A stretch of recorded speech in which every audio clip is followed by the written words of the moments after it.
আসসালামু আলাইকুম। আজকের অনলাইন ক্লাসে নবম, দশম, একাদশ, দ্বাদশ সকল শ্রেণীর ছাত্রছাত্রীদের সবাইকে স্বাগতম। আজকে আমরা খুব গুরুত্বপূর্ণ একটা টপিকস নিয়ে আলোচনা করব, সেটা হলো সোডিয়াম ক্লোরাইড পানিতে দ্রবীভূত হয় ব্যাখ্যা করো। সোডিয়াম ক্লোরাইড পানিতে কিভাবে দ্রবীভূত হয়, কেন হয়, আজকে এই বিষয়টা নিয়ে আমরা আলোচনা করব। তো প্রিয় ছাত্রীরা, আমরা জানি যে পানি একটি পোলার দ্রাবক। পানি একটি পোলার দ্রাবক। পোলার শব্দের অর্থ যার দুইটা পোল আছে, মেরু আছে, তাদেরকেই পোলার যৌগ বলা হয়। সমযোজী যৌগের মধ্যে যে সকল যৌগের আংশিক ধনাত্মক এবং আংশিক ঋণাত্মক চাপ প্রান্ত পাওয়া যায় তাদেরকে আমরা সমযোজী পোলার যৌগ বলি।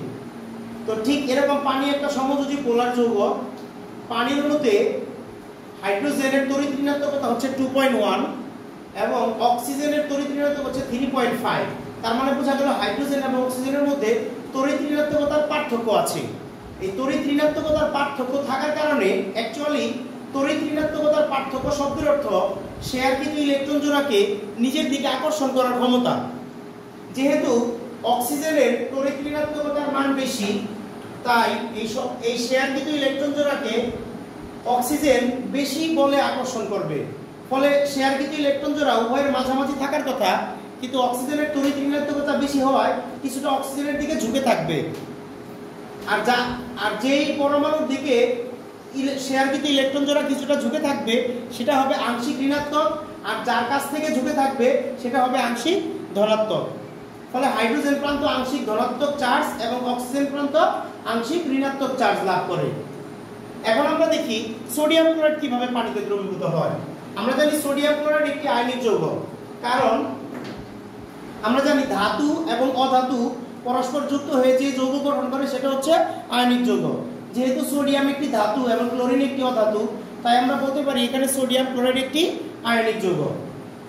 এই সোডিয়াম ক্লোরাইডকে পানিতে মেশানো হলে সোডিয়াম ক্লোরাইডের যে ধনাত্মক প্রান্ত, সোডিয়াম প্লাস প্রান্ত অর্থাৎ ক্যাটায়ন প্রান্ত, পানির অণুর এই ধনাত্মক প্রান্ত পানির অণুর ঋণাত্মক প্রান্ত কর্তৃক আকৃষ্ট হবে। আমরা জানি ধনাত্মক চার্জ ঋণাত্মক চার্জকে আকর্ষণ করে।